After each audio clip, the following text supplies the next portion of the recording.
Recording has started. Fuck. What was the fuck for? Oh no, did you spill your drink? No, just to say it. Fuck, okay. Well, hello there! Welcome to the ReZero podcast. I'm your host, Wolf. I'm your host, Gold. I'm your host, Connor.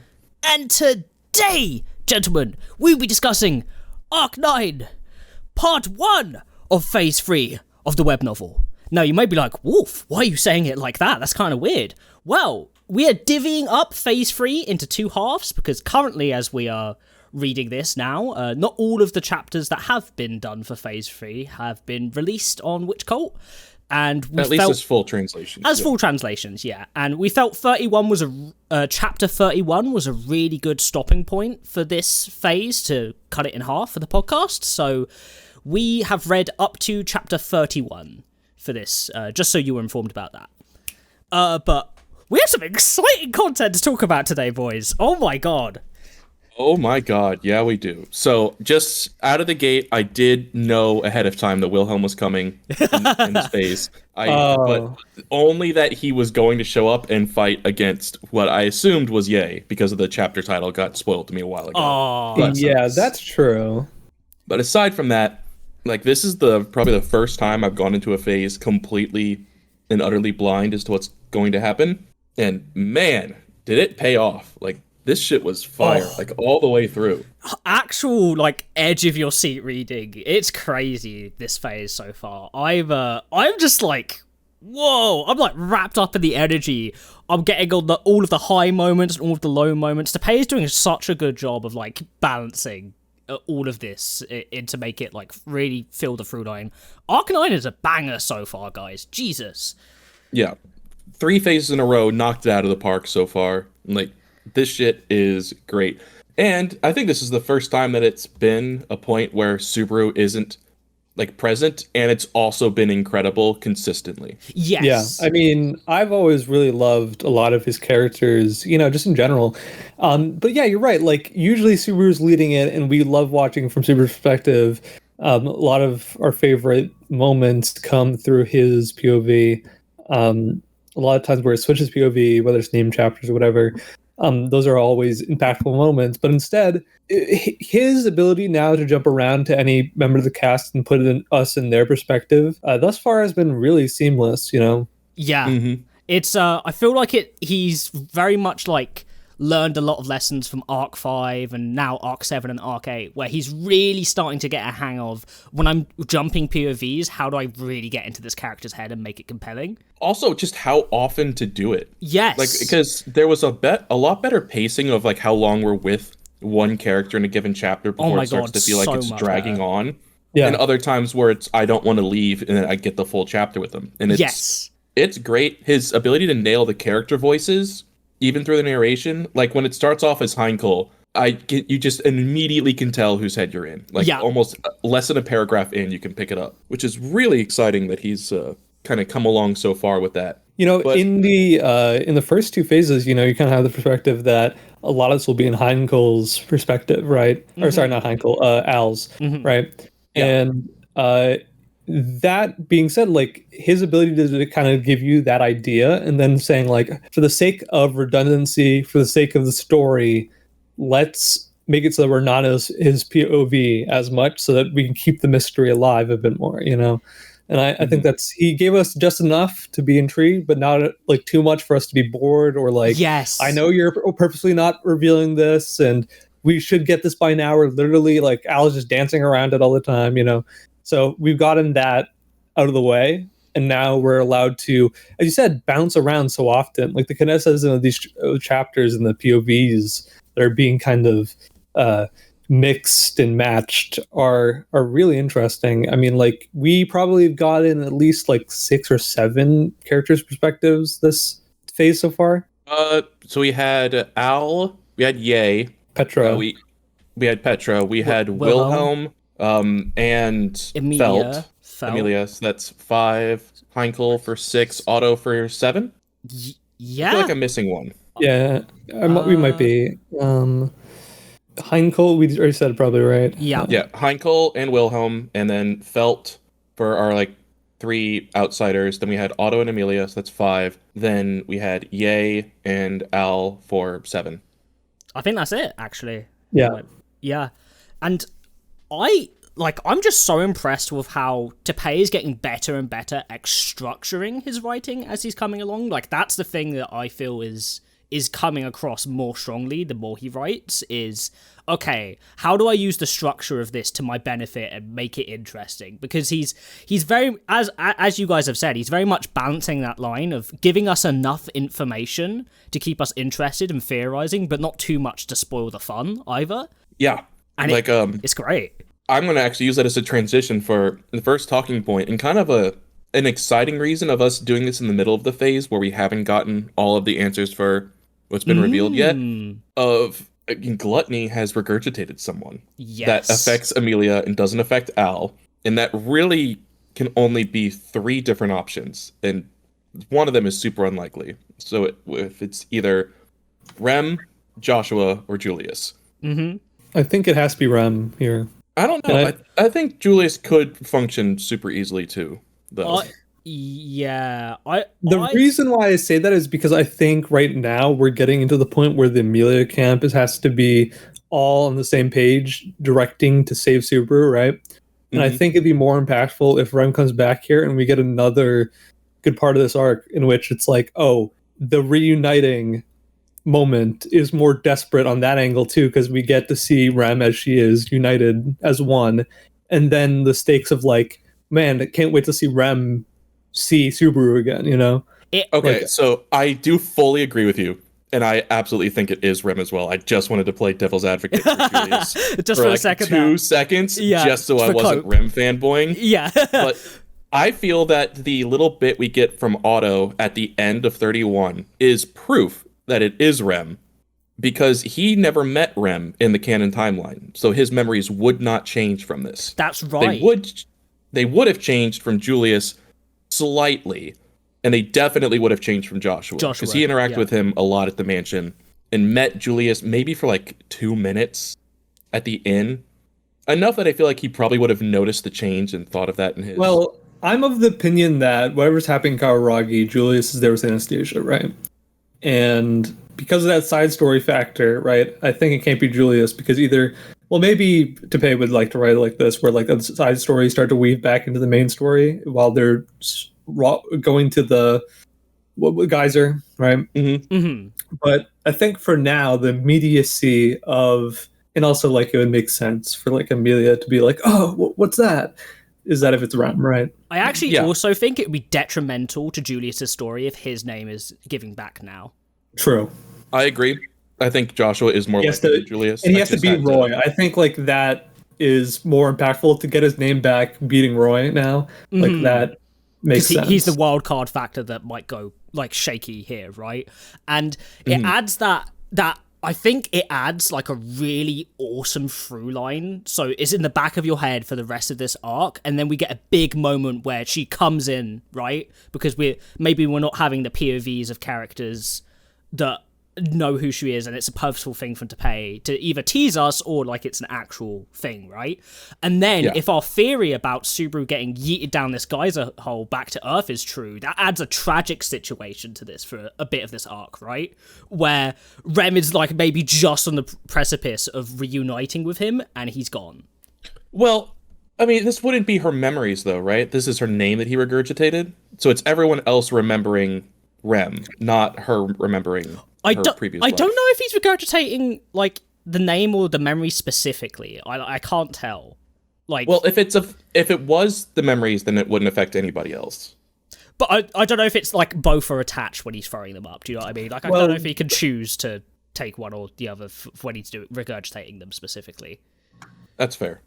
Yeah, I think like it depends, right? It depends on how far they want to go, because it actually, to me, it depends on this, right? How far? I mean, we're kind of assuming that Lei and Roy's authority were the only thing that happened to Rem, right? In like, what regard? Like, what only else? Lei took her memories and name, right? Yes. Yeah. So when Lei got defeated, she became not a vegetable anymore, right? And then pretty shortly after that, yeah, she became not a vegetable anymore. Mm-hmm. Though that could be linked to whatever spawned Louis from the green room as well. Yeah, like, that's the other mystery that's going combatants. on there. yeah, Because Roy made the point of explaining this time that no matter who eats what, it all goes to the same stomach of souls. Yeah, we did get that info this time around. We get a bit yeah. of extra Okay, context. so then let's talk about like this. If you regurgitate something, can you selectively regurgitate something? You know what I mean? I don't know. Maybe they can because it's magic, but like still, right? Well, I mean, it just comes to the point of if the authority considers them as two separate things, like because that's whether or not you can enact their skills or take on their appearance. I think are the differences between one or the other. Yeah, it must be. Yeah, it must be. Or memories. Well, memories. So skills, right? And appearance. Yes. Yeah. Because we've had moments where they were fighting like someone that they've eaten, but not actually looked like them yet. Like when Louis is able to teleport around without changing into their shape. And then other times where they do both. Mm-hmm. And it seems like that when they are specifically transforming into someone while using their skill, it's like it's heightened or better because they are in the suit of that person. Yeah, basically. So yeah. I'm pretty sure it's Rem, right? Let's assume it's Rem. Let's put this on the table here. It's either Rem or Joshua. If it is Julius, I would be incredibly surprised because, as I mentioned earlier, I think it would actually be kind of detrimental to his story right now if he was the one who got his name. Right. Yeah. Back. If stuff does come to a head in Kararagi, though, and it is Joshua, and Julius gets to come back for a third arc in a row, or I guess actually a fourth arc in a row, that would be pretty peak. Yeah. It gets show up and like you've made the mistake of giving me motivation now to like go against you. I remember who he is, and that's a problem for you. Yep. Well, that's the thing, right? I think one of the things that we have to think about is, as far as the story's concerned, there's two threads Julius still has to, go for, which is, Joshua and his memories, right? Or his name, right? His name, yeah, yeah, and the fact that he needs to see Anastasia succeed, right, for whatever reason. And we still don't really know that reason. That is something that we either touch upon in a later arc, because this arc already has so much going on, right, from so many character perspectives. Yeah. Or I mean, Tappei's been doing a lot of bouncing around at this point, right, where it feels like everybody's able to be given a shot to be important in this arc. Though I think because of that, I think he's trying to limit that to the people who are the Felt camp and probably Emilia camp. Probably. This is my guess. I would even argue it's more people who are directly close to Subaru specifically. Like Wilhelm, even though he's a member of the Krush camp, has a very deep relationship with Subaru and has a lot of debts owed to him. And that's, I think, one of the reasons why not only he shows up, right, but he's one of the POV characters we get to. I think the reason why he showed up was, I mean, the chapters were very salient on the reason why. But like, it kind of put it to perspective is that, initially I was like, okay, so Wilhelm's stacking Yay. I mean, we'll get into this in a second, right? But like, Wilhelm's stacking Yay, and I was like, why is he doing that? Well, like thematically, right? I know why he's doing that, but like, then I was like, oh, it's so that Heinkel's there, and that he has to deal with that. Right? It's also the princess is the one who's captured again. It's coming back. It's a parallel to like 15. Yeah, it's the same kid missing. Oh right, when he could have exactly. Yeah, he could have saved her. Yeah. There is so much good Estrella family stuff in this part, like of the phase. I'm so. Oh, it's going to be half of our discussion. It's going to be half of our discussion. Yes, that's why I'm saving it for now. But yes, I think Emilia's coming back precisely because the reason is I think we're going to get a Petra focus and led part of this arc that's coming up, and I think because Petra is going to be the main focus perspective-wise for us for a while, right? Her actions are going to lead the Emilia camp in a certain direction, and because of that, we need a united Emilia camp. And if we get more flavors of that, I think it's like, oh, the Emilia camp is coming together stronger than ever, right? Yeah. With Subaru's absence, because they all are united behind him, right? At one point, so they all have to find their own strength together without him, And I think that because of that, I think it shows the value of these characters individually, not just what they mean to Subaru, what they mean to each other, what they mean to, themselves. I think we're getting that more potently throughout this arc I'm in. This is also going to be a point where Petra is going to be isolated more, because so far she's always been, if nothing else, paired up with someone. Mm-hmm. Like whether she was with Maylee in the earlier parts of 6 or 9 here, or she was alongside Otto during the battles for 7 and 8, or was with Frederica for arcs 4 and whenever else that she was gone. At this point, she is paired up with Season 2 Subaru. I hesitate to even call him Arc 4 because he's not finished Arc 4. He's not finished Arc 4. I mean, he gets spoiled on the ending. Right, Roswell was the culprit? Yeah, it's like, damn, you guys forgave him? That must have been insane. Yeah. But she now has to carry, like, the burden of the secret and the taboo with her. Mm-hmm. And that, like, instead of Subaru. And that's going to lead to her having to be isolated and alone more. Like, even when she's with Maylee in the carriage at the beginning here, she's not interacting with her at all. It's only like this internal thought with imaginary Subaru. When you really think about it, Petra's in a really hard position now for the rest of the story.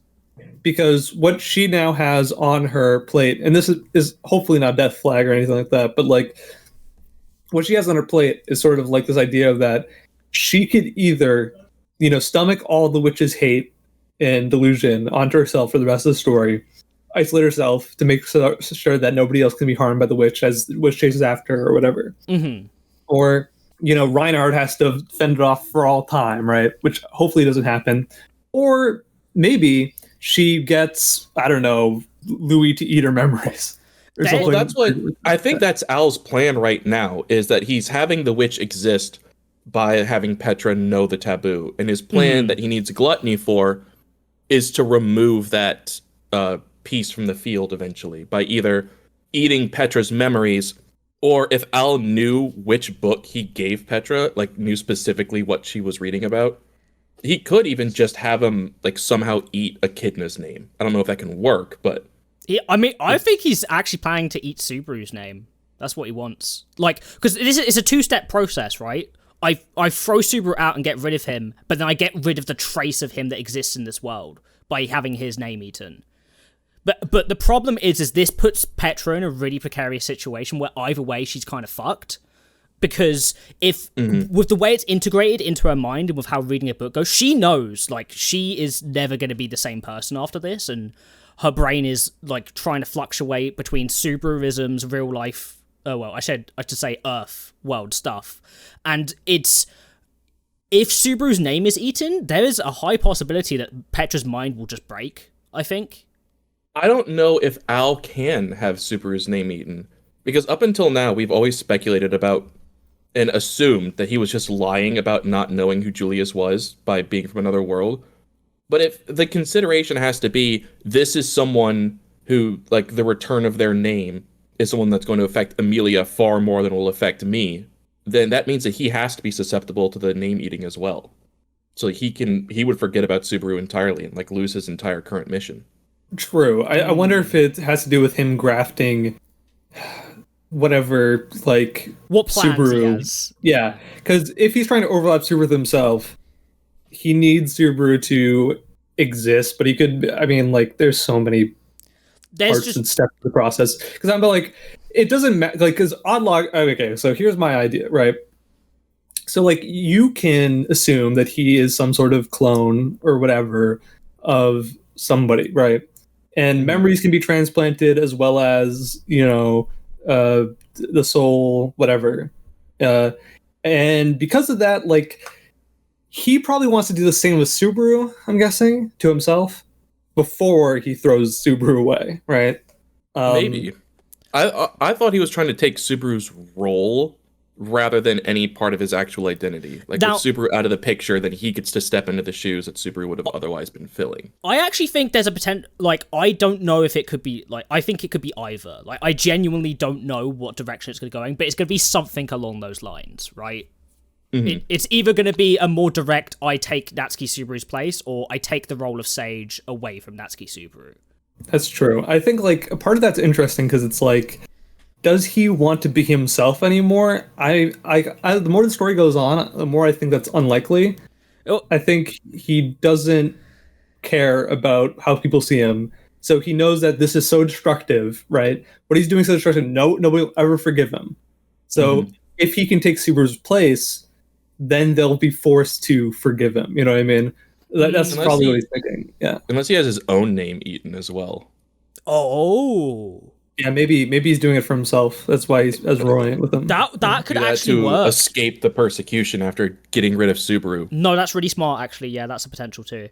Yeah, so there's so many ways that this can go. We're kind of speculating about this, but there's potential. Like, the thing is I don't know if we can really lock down exactly when it's going to be yet, but there's definitely something along these lines that's going to happen, and it's going to add a lot of intrigue to the story, because not only does it add stakes because this is like really important to all of the central characters, right? But it adds a bit of like hands up in the air, like what is going to happen? Because like could there be permanent consequences because of what Al is doing here? Like, could Al technically permanently rip away like the sage? Permanent consequence? Wilhelm's dead. We'll see. They said his body numerous times. Yes, they did. Yeah. But that was Ye saying that, and then they also Dragon Baran said we did some light treatment on him, and Al then says, "Okay, so nobody has died, so I can update my matrix." So Wilhelm is alive. Okay, I misread that entirely. I thought the light treatment was done on Hankle. Now, in fairness to you, when I was skim reading, I had to double check to make sure I was not misreading it. That is, I believe, what is going on here. Wilhelm is still dead. I think they're being purposely vague too, because I think the idea is that like I mean, like Hankle probably didn't want to kill him, right? Like my guess is that this idea is that if that moment occurred, it'd be very definitive, right? So they made it vague on purpose, right? And then that's why it cuts away, and then it cuts back to them, and it's like, oh, he's dead, and it's like you'd show that if that happened. That's like the rule of storytelling, because it adds drama. It does, but if you have an emotional attack like getting stabbed in the back, that can also serve as the impetus for like, this is the moment to focus on, is the betrayal that led to the death, rather than the actual moment of their last words or them dying.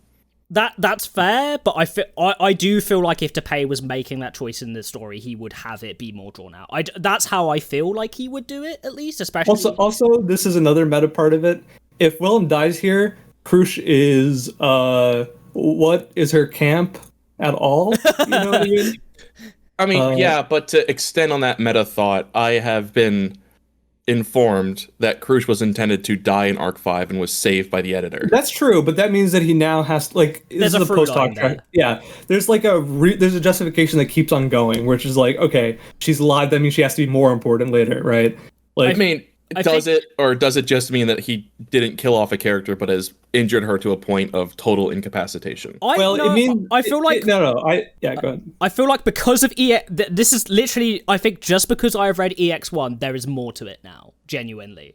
I don't think it's just we're written off stage kind of thing. Even if it's not huge, there's going to be something more for Krush's character in the future. It's the George R. R. Martin effect, where it's like, exactly. Keep on writing this character. This character's around. That means that I have to continue writing it until it feels satisfactory. Like, as far as I know, Topay probably isn't the type who's been writing the story for now how many years to be like, okay, I'm just going to end it now without caring because I've gone on long enough. He probably is going to do until he's closed all the holes. He filled all the holes that he wanted to fill. You know? That's fair. Well, then that leads me to the next question I wanted to ask you guys. Of like, let's just assume for a moment that regardless of Wilhelm's condition, he has just been like fully defeated here, stabbed in the back. Like, this is an irreconcilable attack between the two of them. Does all of this stay in the timeline, or are we going to get some kind of reset at some point? I think it stays.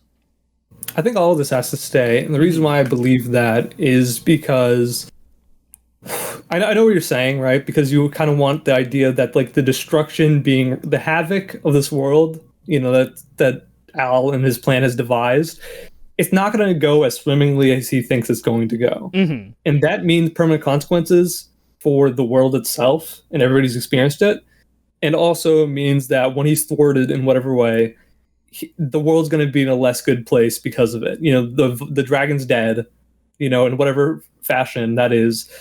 the seal is now weakened, or somebody has to replace it. That's going to be a whole part, or the witch is going to still be out and about. Yeah. And thus requires a new urgency, right? And maybe they have a stopgap. Maybe this takes a long time, and Al said is going to occur in like 2 weeks or something. Like how long he's going to do this for? Yeah. And now he said and now it's like it's only like 2 or 3 days left. I think he said now. I think it was 10 days originally, and he spent 3 of them. Mm-hmm. So I think he has a week left, but I could be It's not very much time. It's not much time. Yeah. It's literally now travel to Kararagi, do objective, done at this stage. The rebuilding arc might require a time skip of some sort. I could see that. Well, we have still 2 years left of the royal selection. If there was to be a time skip, it would be after something like this. Yes. Yeah, but after this big event, then there should be a time skip. I think that's how it's going to go. I can make a pretty happy prediction on that, I think. Yeah, because we've been rolling for Arc 5 went directly into 6, no time between. Arc 6 directly into 7, less than no time between. 7 and 8 are the same arc, and then this was like a month, 2 months, I think, total between them. They traveled back, and then they did this immediately, So then there's going to be breathing room in terms of time for characters. Whether that's a couple months or another year again, I guess we'll see. Right. And I think there might be a dagger, right? In terms of like, at the end of this, whatever happens to Al and this like devastation, but I could see a dagger of this arc being like, and then Capella is in the running for the candidacy or whatever, like something crazy like that. And then she is like the clear favorite. Everyone believes that because they believe that she's the missing princess or whatever. Like Capella recognized as a 5th member of the royal selection sort of situation. Yes. Yeah, because Priscilla's dead now. Maybe she takes place, right? That'd be crazy. Yeah. And that idea kind of goes into like, oh, the world's sort of in a destabilizing factor. Everyone needs to do their own thing. Everyone needs to, Julius needs to, Anastasia needs to do stuff in Kararagi. The Priscilla camp is gone. The Emilia camp needs to try to stabilize the rest of the nation, maybe. Maybe Subaru's already gone, right? Like I said, if he's gone in the real world for a while, maybe this is without Subaru still. Yes. Them having to pick up the pieces or fight against it, If Subaru does either go back to Earth or is just taken out of the picture, I can't imagine it lasting more than a phase, with 2 phases already having come and gone with him in a ball. He is still the main character, and I know a lot of fans riot when he's gone for too long, and Tate does acquiesce them at some point. And that's the reason why he's there in Petra's memories. Of course, there's like a meta reason or sorry, I said that's the meta reason for it. The real reason makes sense too. I'm just saying that like his presence is still here in some way. And I think it's a purposeful decision for Teppei doing this, because Subaru is at a point of his development where he's at kind of like a crescendo, where he's still got a little more push to go, but he's kind of almost getting to the point where he's fully realized, right? Yeah, very much so. But to the whole point where his sense of self and identity was strong enough, it was able to overcome the ninja curse that made him tiny again. Yeah, and the idea that like this Subaru, right? This is probably the clearest betrayal, right? Like in terms of like any situation, we talked about this before, but like the situation that he's in right now is probably the one that is one of the only things that could really hurt his faith. You know what I mean?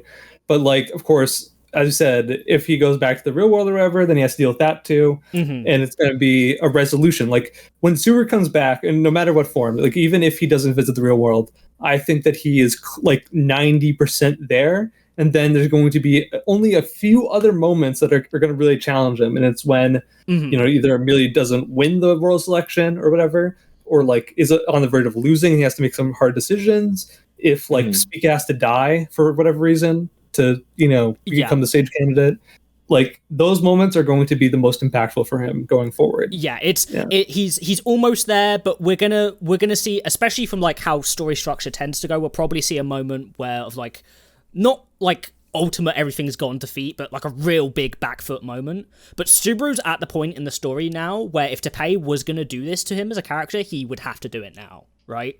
And I think that that potentially means we might actually go a couple phases without Subaru as the main character, and when we do get to Subaru, that'll be his content in the real world.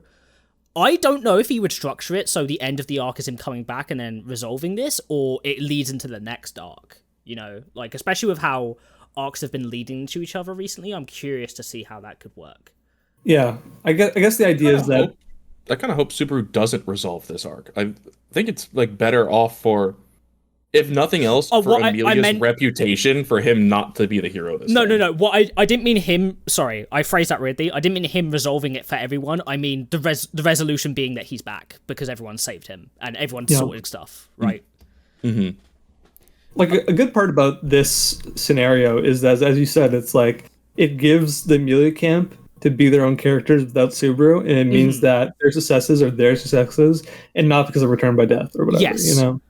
I think it's also, it's in a way, it's trying to prove, like, it's like a very like subtle kind of thing from Tappei, where he's trying to, like, say, like, because this is the main message of the story, that you rely on each other, and, you know, it's okay to rely on those who are stronger with you, and, you know, love and unity and all of this stuff. But we've not seen that in practice we've seen that in practice for Subaru when he's not with everyone. But what about everyone else when Subaru's not with them as much? Do you know what I mean?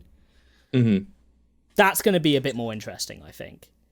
With the exception of Petra, who's been handed the most toxic, self-endangering, like, lowest version of Subaru that exists. Adds so much conflict into her character, and I hate it, but I love it. Because this is Subaru post rabbit death. No, post stabbing himself in the neck death, right?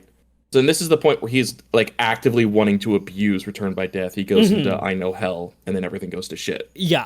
Yeah, and the situation here is actually really interesting because, like, you know, that version of Subaru, like, it puts Petra in a position that, as we were saying before, it's unwinnable for a character to remain as is, because the perception that she has now is that she's putting everything on herself. You know what I mean?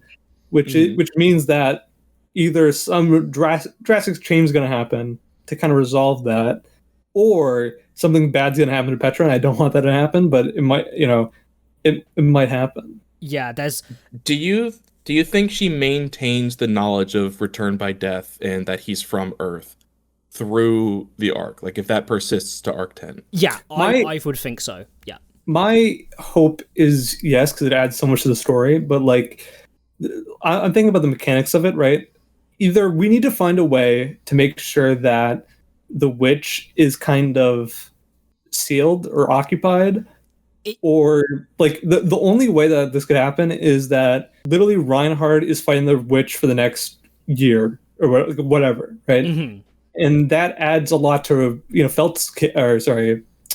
In the sense that they don't have Reinhardt anymore, and they still have to be powerful without him, you know? This is a huge problem, too, because we'll talk about this a bit more with the Estrella stuff, but the Kingdom of Lagunica, if this happens, might collapse, right? Because the dragon has been seen attacking the capital. A great hero of the nation is fighting the fucking divine dragon of Lagunica.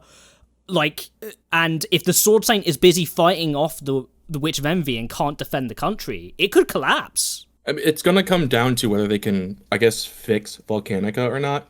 Because we know that he is able to, like, push back this projected version of Satella when he needs to. Because that's how Arc 6, like, finishes. Yeah. Is Satella is out and about raging because Louis knows about Return by Death. Yeah. And Volcanica blasts her back into oblivion. I think it's at some point, if that just happens again, either by Reinhardt managing to find the way to do it, or they return Volcanica back, or I guess that's a part of it too. They find his dragonkin and they bring her to do it. Yes, the dragonkin might be the through line here. And another part of that is actually interesting that you bring up is the fact that, like, I think that there might be a part of this that we're missing, which is that Reinhardt's injured right now, and also the miasma and stuff like that. But, like, if Reinhardt eventually recovers, then maybe he can do it all by himself. You know, that's the reason why the dragon sword can destroy the world and recreate it. If he can't put back an unpowered Satella away at that point, then I mean, what's it good for? What's it good for? Yeah, exactly. So I think that's exactly kind of what this thing is made for, almost, right? That's kind of what the dragon sword's purpose is. So yeah, Yeah, maybe that's why Al's on a time limit, right? Because the time limit for Satella to be sealed by Reinhardt back again. That's probably almost exactly what it is. She might even just have like a period of time where like it drains how much that she exists by before the seal like recontains her, or I mean, then he wouldn't need Gluttony for whatever resolution he needs Gluttony for. Maybe not. The whole thing could also be that Satella might be like using the miasma of the dudes as like her powering herself up with like the corrupted mana. So it could be a thing too of like that problem for Reinhardt becomes less of a problem if Satella's sucking all of it up to use as her fuel for the fight, right? Right. Now we also have to consider the fact that if Volcanica does die, as I said before, it's like, does the seal no longer work? I don't think the seal is based on Volcanica. It's not based on Volcanica. Volcanica's just the person who watches over, I think. Yeah, what I mean is all three of them, made the seal. If Volcanica dies, is there a part of it where it weakens? Or, like, what do you think? How do the mechanics of that work, you think? I think if it is as Al described, and it's the same spell that he's done to Subaru and Beatrice, that it's just something that it's like an instantaneous effect. There's no duration. There's no dispelling it. I think it has to be stronger than She's that. locked in. I mean, does it? Because why does it say? I mean, I guess maybe they're just saying this as in, Reinhardt and Volcanica helped fight her while the witch sealed her. If only one person used the sealing magic, then I guess that makes sense. But I never took it that way before. I had always interpreted it that way. Like she had been sealed. It wasn't like she was defeated by the three of them together. Yeah, that's how I agree. That's also how I've interpreted it so far. It feels more like Volcanica's presence there is more of a, if the seal breaks, which I imagine a discussion between them at the time was there was a possibility that it would in the future. Volcanica's duty was to defend it there, right? Yeah, then I see no issue with Volcanica dying this arc, though it will make the kingdom weaker. Yeah, I think that adds conflict to the story, and I think it would be a really good thing for the story if Volcanica dies, in my opinion. I'm almost certain Hankle slays Volcanica by the end of this arc. Yeah, it seems set up very heavily now, yeah. Because, I mean, literally Al's promise, so at that point, he has to anyways, right? And also, like, obviously it's not going to go the way that he wants. Maybe, like, I was like, I'm lying because I'm in a desperate position. Sorry, I can't allow that anymore. Because he has to have the blood for himself or something like that, something crazy. Then he fights a dragon one-on-one, and that's the full arc of his character. Like that idea of doing it himself. No longer being a coward and slaying a dragon. That type of thing. It also then touches of it's going to be something that approaches on like. I won't talk too much about it because obviously we'll have a whole section dedicated to the Astrayas, but like from a storytelling perspective for Hankle, he's going to have that moment of he gets what he wants, but that's not actually what he needs, right? Because the story has been constantly telling him that's the case, right? And he's not getting the hint. So when this does happen and either it works on Luana and she disses him out for everything that he's done, or it does and has a terrible effect, or it just doesn't work for whatever sad reason, it then adds it's going to add focus onto what the real aspect of Hankle's story is going to be, which I think we learned about in this phase, which I'm so excited to talk about, boys. Yeah, I'm going on a limb too that there's going to be a moment where, Hankle has to kill the dragon, but then he realizes that he needs to use the dragon blood not to save Luana, but to save somebody else. Yes, that could be a thing of how it works. Because I was thinking the opposite of that, where he's needing to kill the dragon and accept that he isn't going to get the blood. Like this is having to be done for a separate reason, either for Reinhardt or for himself or Wilhelm or anyone else that he decides that he has to do this for. But I mean, I think that's exactly it, right? Like the idea that he's not getting the blood. I think that poetically ties into him using for somebody else's sake, because it's one of those MacGuffins that are verbally in the stories for like ever now, that it has to be used when the dragon dies, right? But then like it's not going to be. They did set up this phase that Volcanica isn't the only source of it they have left. They have one stashed away in the capital or in the palace somewhere. So even if they don't get it here, they still have that MacGuffin available to use later in the story. Well, then it would be like something like you could see it even going worse, like this idea that he has to kill the dragon now, then like Capella is in the running, and then he has to join Capella's camp or something like that. Like we can kick the can down the road for Hanko's development even further. You know what I mean? Yeah. But I have to say, guys, this phase so far, like, Arc-9 has been so not just amazingly good, but consistently good. I don't think I've read a chapter so far that has bored me. A chapter that's kind of deviated from the actual structure of what this arc is trying to tell as a story. It's really impressive. I'm loving the Emilia camp stuff so much. Like, Emilia's narration in some of these chapters is amazing. Like, her fight Emilia was goated this entire phase so far. Like, best she's angry Emilia for one is so already cool. Like top tier Emilia versions. But like a point of her being like, I am unbelievably furious at you right now. You have betrayed everything I have hoped for. Mm-hmm. It's so cool too, because it adds the weight of like, of course she loves Subaru but doesn't understand it now, right? That's just been a thing for a while, since Arc 6 really. But it adds that like that just like full isekai truck hit you in the face moment of like how much emotionally this means to Emilia. Because we get constant descriptions throughout the narration of her chest being on her fire, like there being fury in her chest, like for the first time since Regulus, and somehow like burning hotter. It's like the most angry she's ever been. Aside from I think what happened with Pandora and all that, but it adds that thing of like, oh, Emilia's serious now, because Emilia doing like the usual things that she does as like ticks as like oh, you know, I'm gonna talk to you and we're gonna try and resolve this. When Emilia's being ruthless like this, you know you've done fucked up or done something wrong. Like, you are the bad guy. And I love how scared Al is of Emilia during this time. Of, like, a full acknowledgement after what happened with Rom that like I still don't think I can be beaten, but there are limits to my powers that I have to now be cognizant of. And Emilia just right not being a lethal force ever, she never goes for the kill, is just a perfect point of like her powers are probably the only ones, aside from maybe Beatrice, that could just stop Al in his tracks and prevent him from looping. Yeah. Because if she freezes him solid, he can't even cyanide himself out. Nope. So yeah, huge stakes for not only for the Emilia camp, but also for Al with Emilia and the Emilia camp's involvement now, right? Yeah, to the point where he has to hold the entire city hostage in order to escape from her. And it's the only way it can work. And then that also proves the fallacy of Al's like whole no-kill rule, like right now, right? Where like he is deeming that an appropriate risk and trusting that Emilia can do that, even though there is still a decent chance that something could go wrong and people could still die. It's showing that Al is shallow, even with this stuff, I think. Well, it's as we've said before, I mean, like, nobody will forgive Al after all, because honestly, what he's doing is pretty much the most we know it's the most prideful, selfish thing you could do, right? Like, he is kind of leveraging everyone else's desires over, like, his own over everyone else's, I mean. Yeah. And he's trampling on them in the most insulting way possible, because he can arrange it in such a way that he knows that he's going to be fine in the end. And he is being so, self-righteous, saying like, look, at least I'm not killing anybody, guys.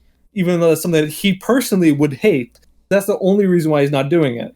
So yeah, it's like it's worse in that sense. It's not like he's being virtuous by not doing it. He's doing it only for his own sake, self-satisfaction and also self-justification. Yeah, it's not even a point of like him being unwilling to kill, because we've seen for a fact that he is. 100%. Back in EX5, he doesn't want people that he likes to get mad at him. Yeah, this is a point purely of just it's like, ego. Them dying is just going to make this more difficult for me in the long run, so I don't want it to happen. Exactly. Yeah, I'm sure he wouldn't. I'm sure he wouldn't have cared about killing like Carol, like the Remendis like twins or whatever, because he doesn't even know these people. He just knows it would make other knows mad. Like that's the only reason why he's not doing it. It's like an almost interesting flip on the philosophy Subaru like fully thinks out by the end of Arc 8, where he's like, I will save everyone I know, because those are my limits. Whereas for Al, it's everyone I know that I like, I'm happy, and then all the others, disposable. Yeah, I mean, even everyone that's working with him is doing so out of fear of a death of one kind or another. Ye is terrified of him explicitly of everything that he can do, knowing that there's nothing she could do to stop him. Yeah. Heinkel has his wife's life and existence hanging over his head if he doesn't work with him to succeed. Now even Roy has a fucking Roswell's soul burn oath burned on him. Like, if you do anything wrong, I'm gonna burn you to a crisp. You entirely. Yeah. Yeah, it's a house of cards that is gonna come crumbling down in a glorious fashion, right? Because it will have to. I think it's so interesting too, seeing all of this playing out, because I don't know how you guys were reacting, but for me, reading these chapters, it was a constant, like, my jaw is on the floor, or I'm laughing out loud and going, fuck yeah, or I'm being really sad. And there were so many emotional moments in this phase, especially with the Emilia camp moments, that actually made me cry a little, specifically, because I want to get to this now, Otto's moments with Emilia. Yes, Otto's moment with Emilia was so fucking sweet and felt so validating. Yes. After what felt like he was getting alienated in Arc 8, like that separation was building up and that he was having disagreements there. Like, it's as if all that tension and my own worry about Otto's intentions in his future just blipped out of existence. Because Emilia's the best. It was such a satisfying, like, and this is why I'm so happy this arc is going the way it is, because with all of this conflict and all of this interpersonal, inter-character conflict within the characters, and then externally with all of the other characters and how they're connected to each other, it's adding so much emotional weight to what's been built up so far in the story. So Otto's own moment here of him crying again, and him putting always emphasis of whenever he's crying in the story, it's like a really important moment, right? Yeah, he's only cried like 3 or 4 times in his entire life. Yes, exactly. Yeah. And it kind of, it adds this moment of seeing Otto be vulnerable like this with Emilia, then it is proof that even without Subaru there, they can help each other and they can stand strong, right? Which, again, message of the whole point of the story, right? But we then... Go ahead. Keep going. You go ahead. Nope, keep going. But then we get this really awesome moment where we get to see deep into Otto's thoughts about this and how he's so angry at himself because he let Al do this, because Al fucking looped up their dialogue boxes 100 times. Yeah, he save scummed the dialogue tree. Yeah. And it just adds like a heartbreaking moment, because you know that isn't Otto's fault, but Otto can't know that, right? And Emilia just comes in and validates his feelings, and oh my god, like, them being so... It's so, like, almost breathtaking, the emotions I feel seeing these characters like talk about this, and in the way that just it's like pure and honest on the table, like, we need to go save our boy, but also we can do this together, you know? And it goes to show that the reflection of Otto's character in the previous arc, you know, wasn't out of any sort of contempt or anything like that, but he's been on a very solemn path for a very long time, ever since he recognized what happened with Roswell, you know? And like, him kind of breaking down here kind of reaffirms a lot of the pain that he's been going through. And like, it's as Al said, like, Al, you know, he was like, this was the hardest person to convince, you know, to let me go, you know what I mean? Because he's similar to Subaru in that he's this world's version of the ultimate underdog, right? Where, like, for him, it's always been, you know, you weren't in the gospel, you weren't the one spoken for, you shouldn't have been here, you right? Like, there's that element to Otto where, like, you don't belong here, like, what are you doing? And everyone underestimates him constantly, and the only people that don't are the people that love him and surround him. And it adds this such compelling moments to Otto when he's doing like this almost like the evil bastard planning things, right, where like he's strategizing and figuring everything out, but it's like, yeah, I'm doing this for my family, man. That the ration line where it's like, yeah, my family, I'm like, fuck, okay. So with Otto, first off, I just want to applaud Tepe on his joke that Otto has successfully bugged several rooms in the city. Oh my god! Their traveling method. Yeah. Also, a really fun through line for like these chapters for you knowing the Emilia camp's going to come in at some point, right? With Otto being there, the listening device, and it just constantly being mentioned. It's like a fun through line between all of these chapters before it all comes out. there's a lot of Zada bugs, you know. Yeah, and I was like, I hate these fucking. Yeah, when they're things. introduced, I'm like, oh yeah, those are the things from Otto. Yeah, and it's like, oh, this hasn't been long enough for them to move in. It's like, okay, so he has planted them somehow. And I was just watching Felt's dialogue to see if she knew, like if she was going to get them to admit anything, and knowing that's what was setting up was just so satisfying.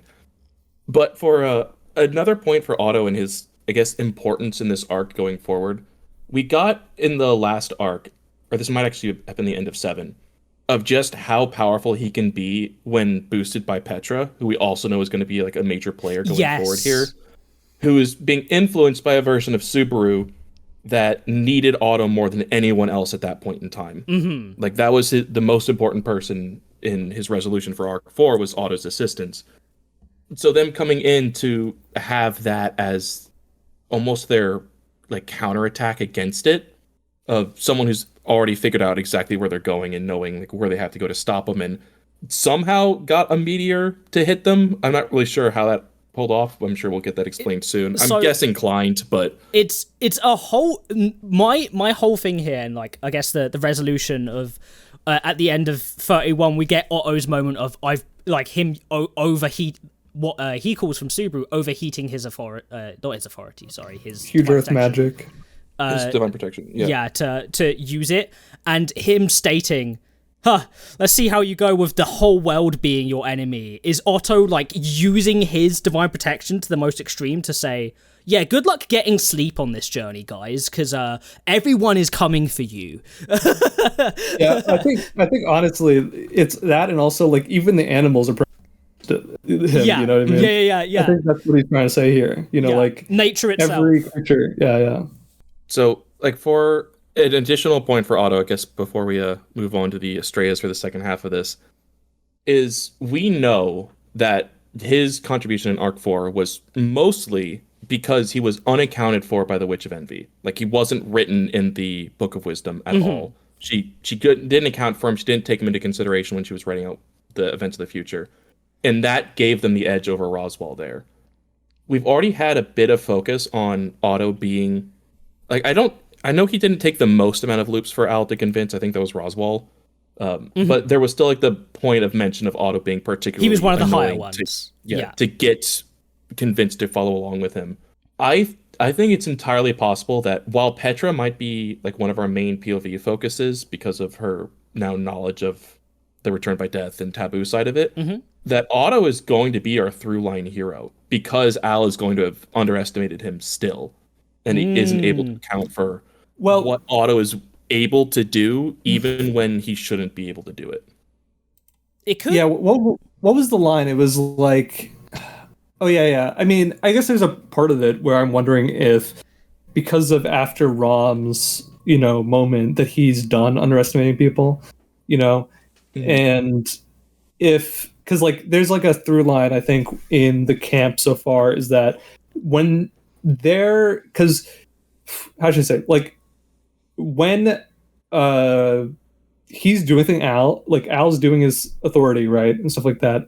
He goes through it, he does something, and the only time things don't go his way is when he's not thinking of something, or if he's underestimated somebody, right?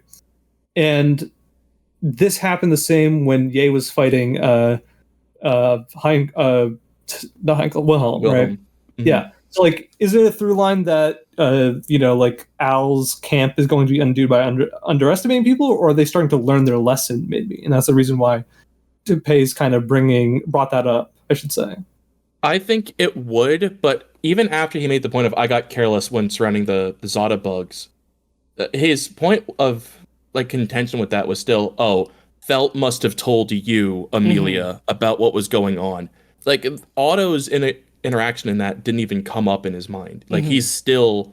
Yeah, he doesn't know much, but he knows almost nothing about Otto, right? Yeah, he's not considering Otto to be the piece on the board that he is, because one doesn't really know too much about him, and the other doesn't really consider him too much. It's very ironic, too, because there's a moment where Emilia...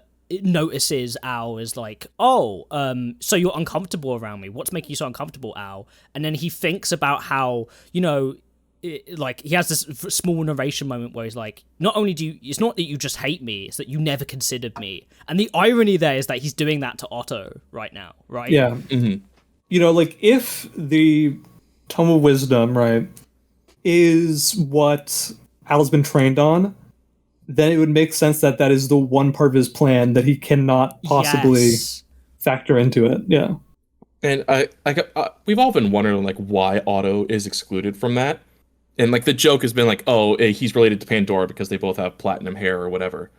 But I wonder if the Tome of Wisdom is only able to predict human interactions. Like it doesn't actually mention or talk about like Patrichet or what the individual animals and creatures and mobbies do. Oh, like almost underestimating the world itself. Well, it just doesn't like.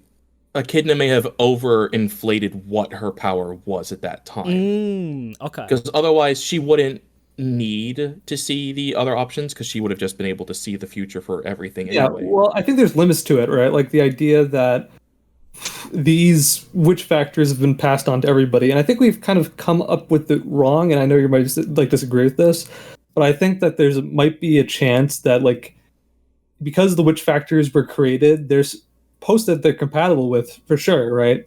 But like I think there's no perfection in all of the witch factors, you know what I mean? Like there's always going to be a little bit of flaw in it. Right. So I think the thought of it not accounting for maybe interactions of animals is why Otto is able to evade the notice of the Tome of Wisdom, because his decisions and his abilities are based on the rest of the world's like living creatures. Another thing that I thought of, which is interesting, and this might just be conjecture, right? And stick with me, guys, is I wonder if the Tome of Wisdom is reading another timeline that already occurred in End of the World. Like, imagine like a failed state of the current story that we're reading, right? And because of Subaru's involvement and because of that chance of taking Otto on as a friend, it does not factor him into the equation of the main anything eventful in the world. You know what I mean? Yeah. It very much I can get that vibe too. I have a feeling, right? It's not even it might be something small like that, but I think it's laying the importance of Subaru saving Otto in that it adds this element, right, where a lot of these things have been seen in the Tome of Wisdom, even regarding Subaru, but some things haven't, right? And that then means that there's certain things that are happening, but not all of them are being put in there. It's not even that like they're not even being it's not even that things aren't coming true. It's that things are being left out because those things haven't been calculated, right? Almost. Well, it was following everything that even Subaru was doing in the canon timeline up until Otto's interactions with him. Yeah. That's when things started to deviate. That's a good point, because you got to remember that like even Echidna didn't even know Beatrice who she would choose as, you know, like the person that she would pick, you know what I mean? So like there's still things that she doesn't know, even though she has this Tome of Wisdom. There's things that she can't know. So well, like she didn't make it seem like she did, that she wanted to know what Beatrice would pick, but Roswell knew that Beatrice would say yes if Subaru said I am that person at that point, and he was basing that from his Tome of Wisdom. Like, this is going to happen. If you go and get her assistance, then you'll be able to conquer the situation here and win it for Emilia and make her dependent on you. When you think about it, right, like Subaru's involvement really does hamper a lot of the prophecy angles on a lot of this, right? So that's a part of it, yeah. Because it did, but the Tome of Wisdom did have like the Arc 3 one is like the biggest example that Roswell was waiting until Subaru acted. The Tome of Wisdom said he was going to act before he went off to talk to Garfield. Exactly. I know what you're saying, because of Otto's involvement in being like, you can do this, is punch to the face, you know, that saved him from that fate, you know. Yeah, I know what you're saying. Well, also just Otto being another component that wasn't accounted for in the tome was a piece that Roswell in his machinations couldn't calculate for like estimating all of Subaru's chess moves. He didn't know he still had a knight in the back to play. Yeah, exactly. So that's when it broke, and we haven't seen any of the Tome of Wisdom predictions since then because Rom burned it 2 days later. Yeah, even though Otto then repaired it. And then does he have it? It adds he probably does, too. right? If Al is following this thing from the Tome of Wisdom, if it's deviated so far from this already, does that then mean that this is going to go not as Al was expecting at points? Like, there's going to be a huge moment where he's like, wait, hold on, why is this not working out, right? Yeah, because I honestly think that he has been trained by Echidna. That's why he's like, I will do what I was created myself. for. Yes, yeah. And because even like against Rom, like he was afraid, like, oh, that was almost bad because I kind of underestimated him. I have to be a little bit more careful about when I make those points. But it wasn't until Emilia showed up on account of Otto dispatching her there and saying, like, don't even worry about the other fights happening. Your focus is solely on this situation here. Yeah. That Al even said, like, I didn't account for this. Like, this is like completely outside of my plans. Yeah, that's true. I think like that domino is very interesting, and it makes you wonder if it is, as you said, it's just simple as he, because of authority, is treated as an animal, right? Like a critter, right? Well, it was more of like the critters have changed him the way that he changes Subaru, so that he's not in the Tome of Wisdom where it's meant to be important. More of the aspect, like it doesn't account for the animals, which then influences him, and thus he can influence Subaru. Or Otto is Pandora. Regardless, to kind of cap that discussion, I just think it would be a cool through line of the Witch of Envy's servant being thwarted by Otto in Arc 4, and the Witch of Envy's student being thwarted by Otto here in Arc 9. Witch of Greed? Yes, sorry, Greed. Yes, the Witch of Greed's servant being thwarted by Otto. Crunchyroll subtitles moment. Yeah. You were very Crunchyroll subtitles. Use your official Twitter account. Look, I'm on like 4 different medications at this point tonight. Give me a break. Hey, no, I could give you that break. It's just kind of curious that when people aren't on the medications, this is happening, you know? But that's a good point. Regardless, side quest aside, should we get into the meat and bones thing I think we all want to talk about? The Estrellas? Yes. Oh my god.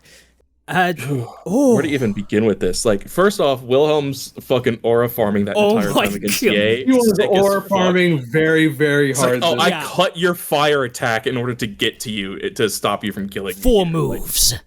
Like, Sword Demon, indeed. I like, honestly, for a very long part of the story, right, is that like Wilhelm has been very impressive as an old man, right? But I'm like, yeah, ever since the whale, like, there's been moments, even in the anime, right? Like, I guess I saw it there, I didn't even read it, but like, the depiction of that was just like, yeah, he ran on his back, he took his eye out, and that was really badass. Like, all those moments were awesome. But like, there are still moments where you're like, yeah, he's kind of old. You can kind of tell that he's like not perfect. He's making mistakes. He's kind of being sloppy. But like, this is the first time against Teresia, he kind of was, you know, entirely haggard by that situation, right? And like now against like a foe that he doesn't have to think about, he is now like showing exactly why he's a sword demon, even as an old man. Like I was like, oh, I was not familiar with your game. Yes.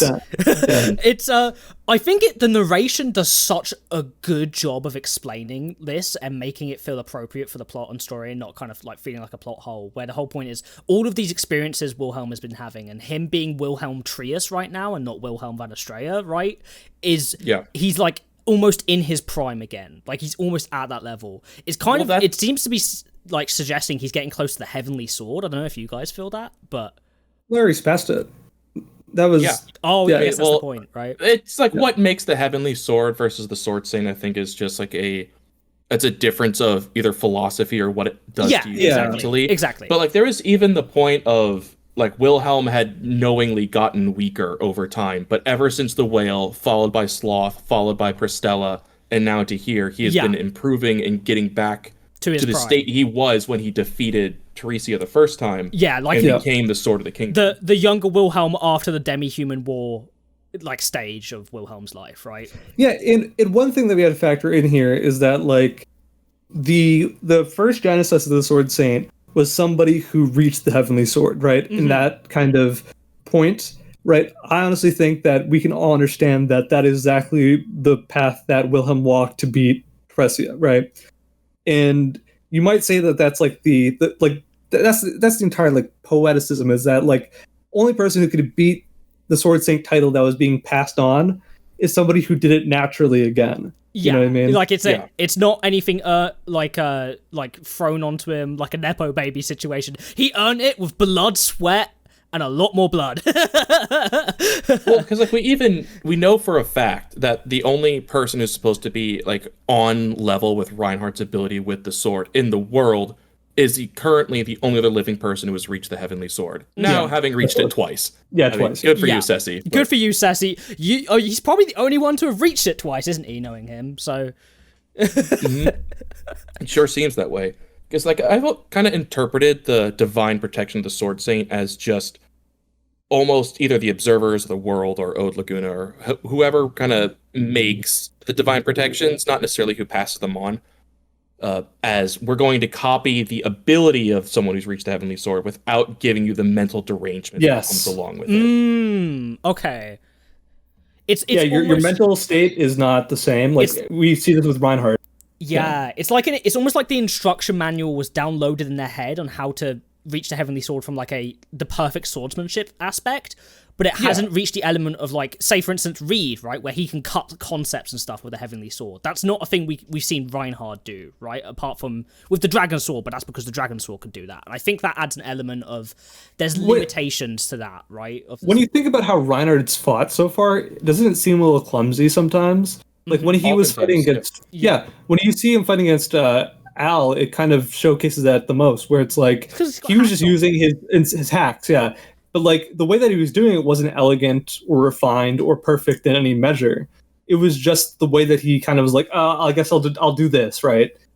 It was If you have auto aim on, you just spam the right mouse button until it succeeds. But if you actually have to learn how to be a master, no matter how many, I mean, it's why people who are great at games can still beat hackers.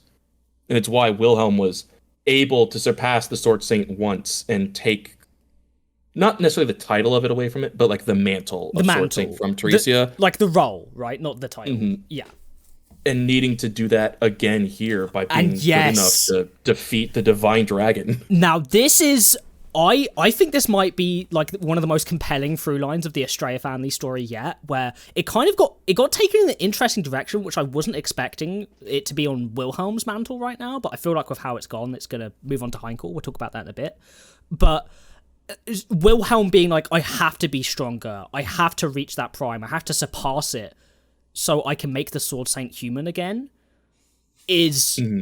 Oh, man, does that hit, right? Like, we're talking about this theme going into this arc even. Yes. Like I think, seeing that we're on the right track, the way that Tepe was thinking with the concept too, it makes a lot of sense, We also kind of on that note, we have had it now confirmed to us that we have been right about Heinkel this entire time, of his ultimate goal being like having Reinhardt not be the Sword Saint anymore. Yes. It's just that his route of doing so is the different wrong way than we expected. Yeah. Is it the wrong way? Or does it just seem like that to us because of the way that Heinkel is trying to get to that route? Okay. Because like not to kind of pull us away from Wilhelm here, but his goal in that regard is seemingly that Reinhardt's mom is going to be able to talk him out of the situation. Like talk him out of his job and his role and to stop being so focused on that, which is entirely feasible. We've already seen the importance of a mother in the story. Like that's a huge factor at play before. Yeah, that is true. I do. One of the things that I actually kind of would be interested in seeing is that when Luana comes back, this is just my perspective, that she isn't a perfect mother. You know what I mean? Because she didn't have to raise Reinhardt actually. You know what I mean? And she's like kind of freaked out by the situation too. Like it'd feel a lot more human, and I think that might be the thing that Heinkel's underestimating. Yes, is that she's like, I actually don't really know what to do either. Like I'm awake, and you guys are older, and I still have to like think about this. Yeah, because I think the whole point is what I think Heinkel is thinking is, especially ever since Luana went into Sleeping Beauty syndrome and Teresia died. The whole point is that the family is missing that motherly matriarch like woman figure, right? And in the dynamic, but what he might not, I think he's been so focused on that he's not, and because he always underestimates himself too and doesn't believe in himself, right? So maybe the whole element is actually him learning that the whole point is he has to take the step himself. Yeah. Now we kind of always like we're under the assumption that the Sleeping Beauty syndrome was a separate thing from the Gluttony's effect and syndrome, right? Especially because, like, obviously Heinkel knows who she is. Yeah. Are we certain that that is the case and that he wasn't just somehow excluded from the Gluttony effect? I was because never... Wilhelm had a line here that was funky. It was, I know that you're doing this to, like, save your wife, ... Luana, correct? Like, I don't know if that's him correcting himself to say Luana instead of your wife, or if he's saying, like, you're doing that to save your wife. Her name's Luana, right? One thing that I've always found very curious about the Sleeping Beauty syndrome is that there's been no like, how should I say, like, nobody's really said anything about it being a disease that can be treated at all. And because of that, has Luana even aged since she's been in the coma? No, he said that she didn't in this phase. That she that must be magic, right? Which is the same effect that Rem has been under previously. Under.